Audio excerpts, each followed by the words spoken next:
Kolestar11 coming at you with another deck build.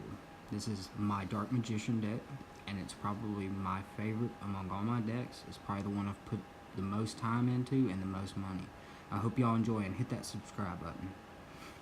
Alright, to start the Dark Magician lineup, we're going to go into Magician's Rod. I run this at 3. This is a very useful card to have. When this card is normal summon, you can add one spell or trap card from your deck to your hand that specifically lists Dark Magician in its text. During your opponent's turn, if you activate a spell card or effect while this card is in the graveyard, you can tribute one spellcaster type monster, add this card to your hand.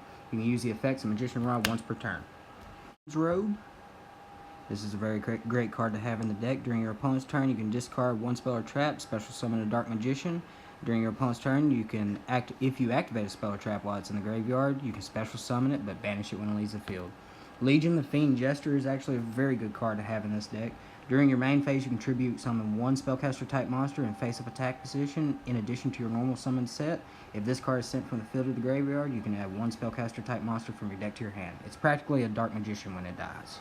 Next, I run 3 Chocolate Magician Girls. Once per turn, you can discard one spellcaster type monster and draw one card once per turn. If this card is targeted for an attack, you can target one spellcaster type monster in your graveyard except Chocolate, special summon, and then change the attack to it. And if you do, the attacking monster's attack becomes half.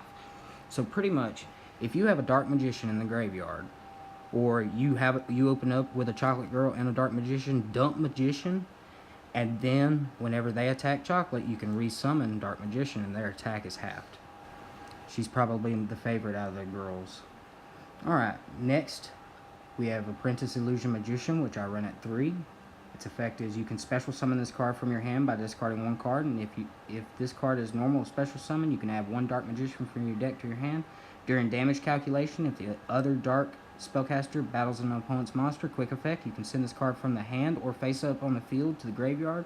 The monster you control gains 2,000 attack damage during calculation only.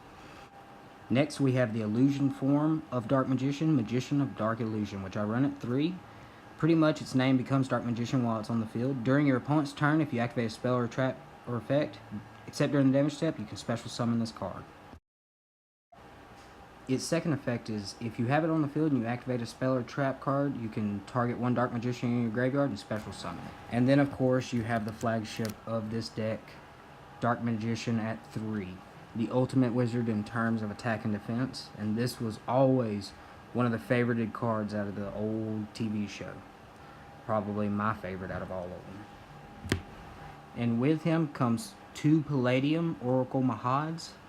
I run this at 2 because if you do it 3, it bricks. When you draw this card, you reveal this card and special summon it from your hand, and if it battles a dark monster, the attack is doubled during the damage step only. If this card is destroyed by a battle or card effect, you can special summon one Dark Magician from your hand, deck, or graveyard.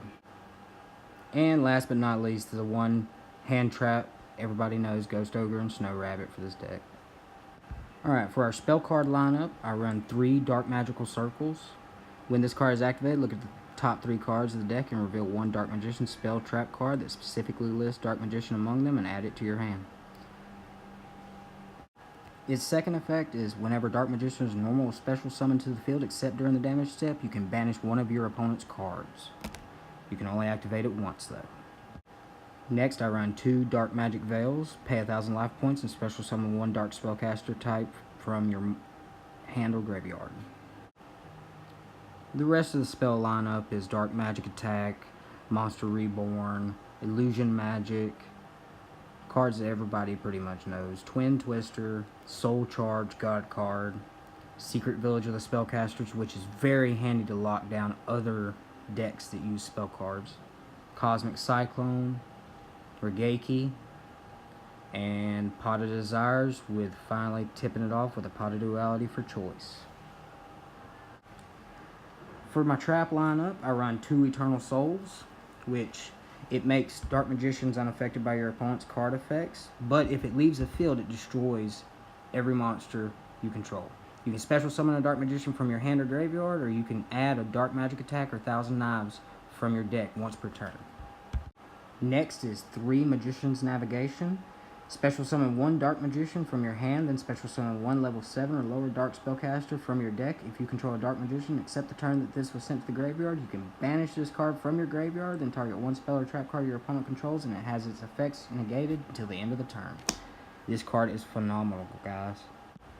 For my defensive traps, I run 2 Storming Mirror Forces and 2 Magic Cylinders, and y'all have no idea how many games Magic Cylinder has won me. 1 Dimensional Barrier and 1 Solemn Warning. Alright, we're going to go through the extra deck pretty quick. We have Firewall Dragon, Trigate Wizard, Binary Sorceress, Decode Talker, and then to wrap it all up, Nightmare Phoenix for its ability to target spell and trap cards. And by the way, guys, if y'all don't like what I have in my deck, y'all don't have to put it in y'all's deck. If y'all want to, comment some suggestions below. Tell me what y'all have in there. For our XYZ lineup, we have Ebon High Magician, Ebon Illusionist Magician, and Galaxy Tomahawk. Then Red Eyes Flare Metal Dragon for the effects and the damage done, and then Big Eye to steal the opponent's monster.